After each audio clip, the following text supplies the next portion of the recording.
few moments later.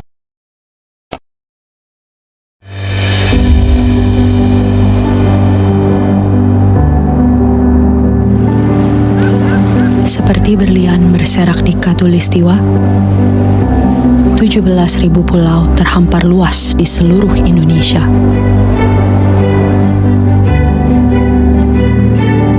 Lebih dari 700 bahasa, 300 suku, beragam budaya dan agama,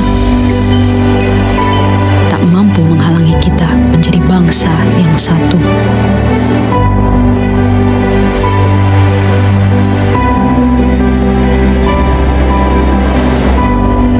Pekerjaan besar memang untuk bisa melihat Indonesia dari mata yang sama dan bukan dari sudut pandang yang berbeda.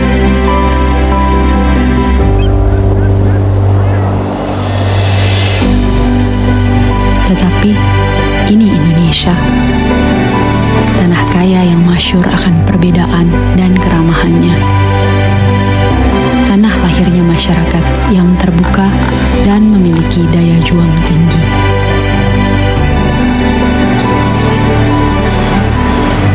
Cukuplah Indonesia diikat dan dirajut oleh Pancasila, yang di bawah naungannya hidup kita damai dan tentram selama berpuluh tahun. Mari beri Pancasila roh yang hidup, yang bineka tunggal ika, yang walaupun berbeda, kita tetap satu, tetap Indonesia. Bineka Tunggal Ika. A few inches later.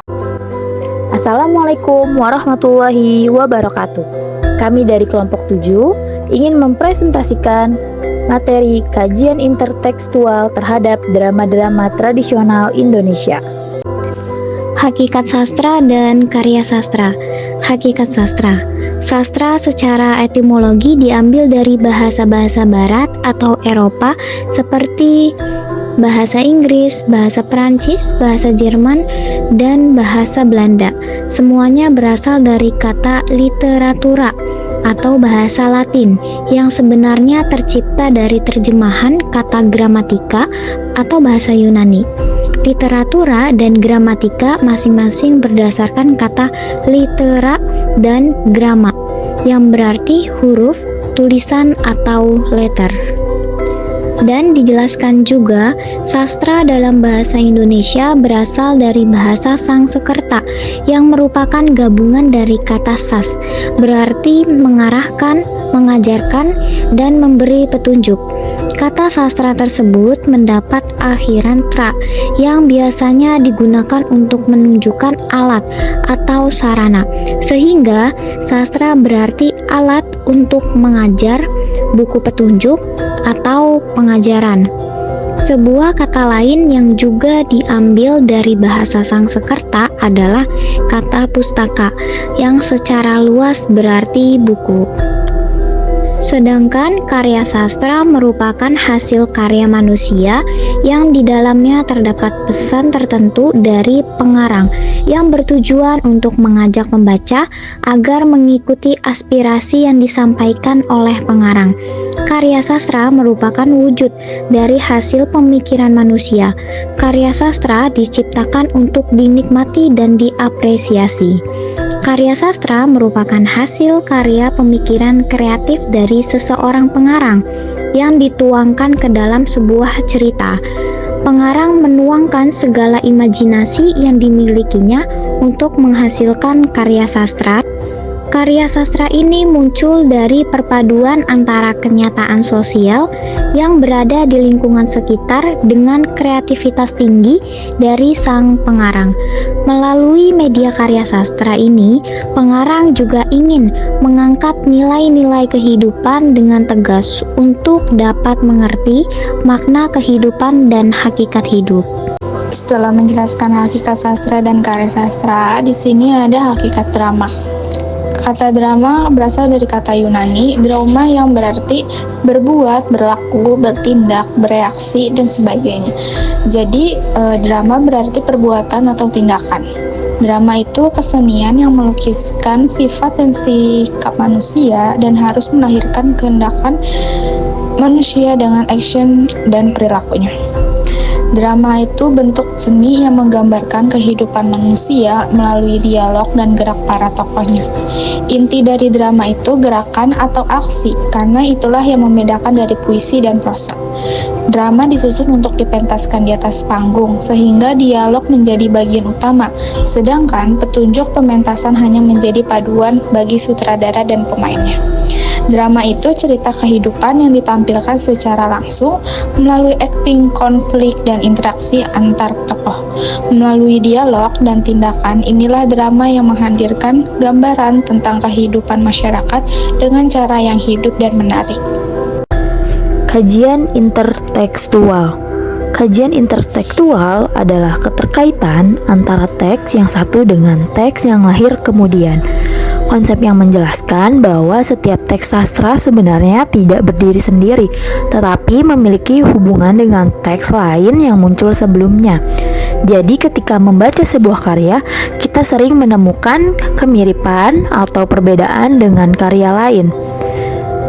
Hal ini terjadi meskipun kedua teks tersebut ditulis pada tahun yang berbeda, oleh penulis yang berbeda, bahkan berasal dari genre yang berbeda pula. Kajian intertekstual dimaksudkan sebagai kajian terhadap sejumlah teks yang diduga mempunyai bentuk hubungan tertentu, seperti hubungan unsur-unsur intrinsik seperti ide, gagasan, peristiwa, plot, penokohan, gaya bahasa, dan lainnya di antara teks yang dikaji, menurut Nurgiantoro tahun 1995 halaman 50. Baik teman-teman, kita masuk ke slide berikutnya, yaitu yang membahas tentang prinsip intertekstual. Prinsip intertekstual terbagi menjadi 5 yang telah kami paparkan. Yang pertama yaitu intertekstual melihat hakikat sebuah teks yang di dalamnya terdapat berbagai teks. Yang kedua, intertekstual menganalisis sebuah karya itu berdasarkan aspek yang membina karya tersebut. Yang ketiga, interteks mengkaji keseimbangan antara aspek dalaman dan aspek luaran dengan melihat fungsi kehadiran-kehadiran teks-teks tersebut. Yang keempat, teori interteks juga menyebut bahwa sebuah teks itu tercipta berdasarkan karya-karya yang lain.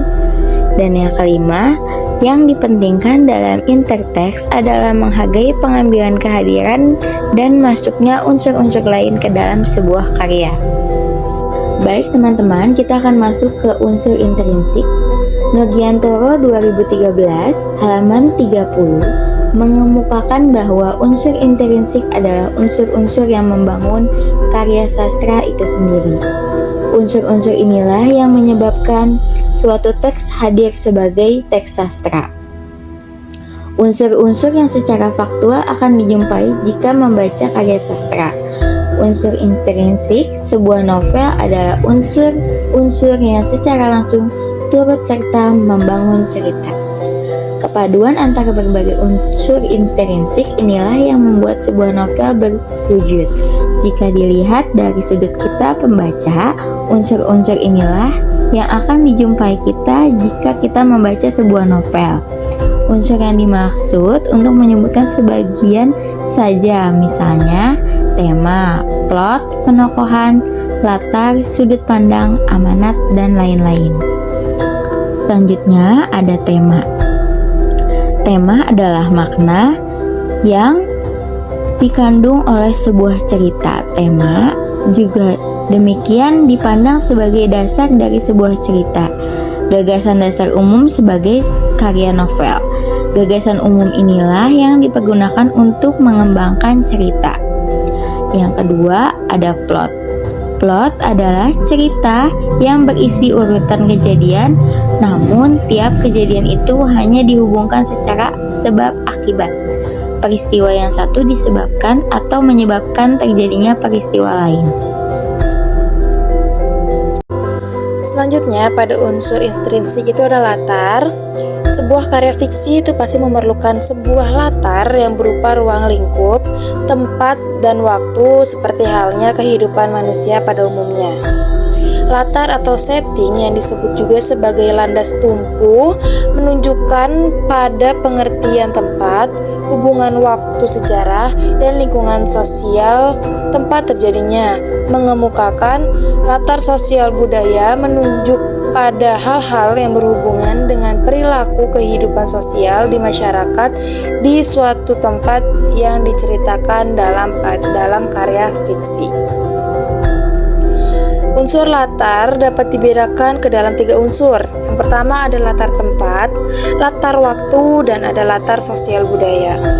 Pada latar tempat, dalam sebuah novel biasanya meliputi berbagai lokasi yang akan berpindah-pindah dari satu tempat ke tempat yang lainnya sejalan dengan berkembangnya plot.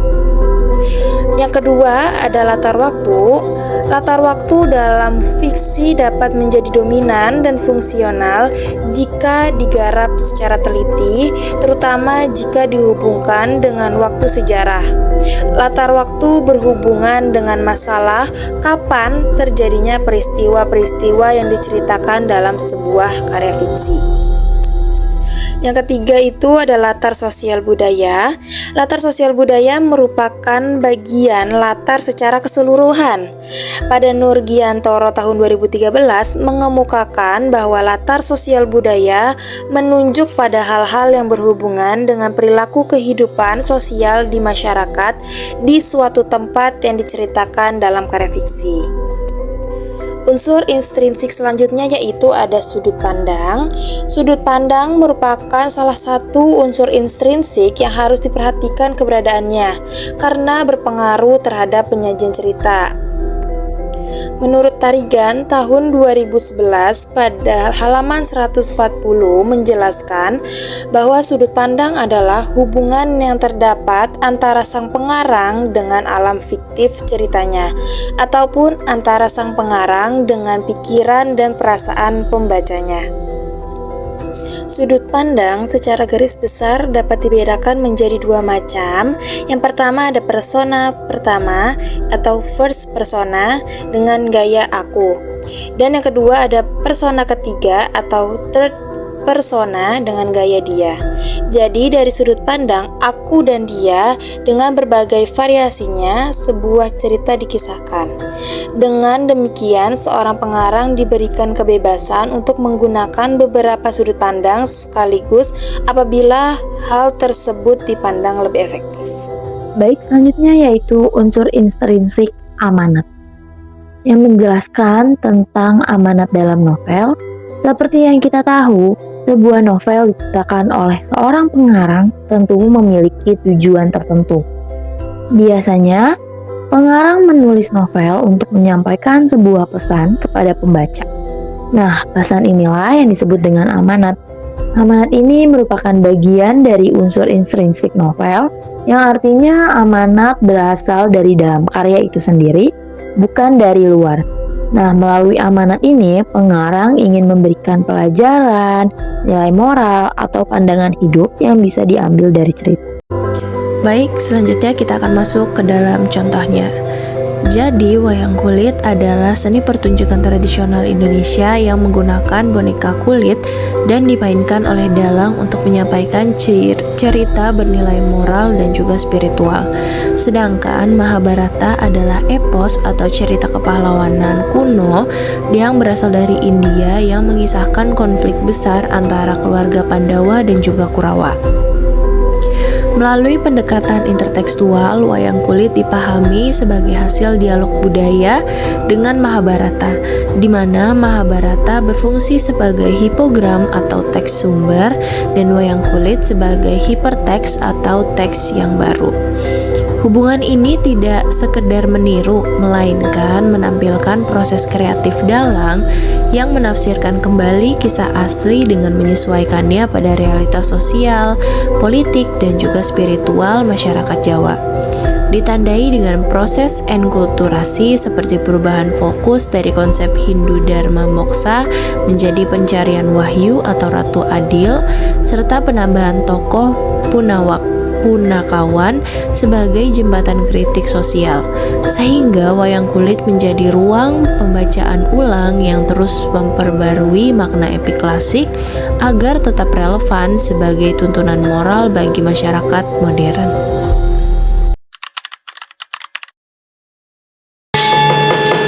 Yaksakara katapana katiwisaya indriyaksa sara maruta pawana-wana maragana samirana lan marajang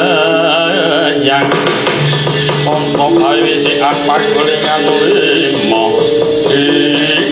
Allah mandek-mandek satria untuk mandek awaring salah tinggi senaya rasa-rasa sampal sandung lamun tok siramu gublamban kutanda pagar curiga putu ing curigana cok bun-bunamu lebur tanpa weladala satria cinggin cah lorong membanjo ora lang tekedhe pake sabda sampal ki kumudara tok ban ya over my dead body kan.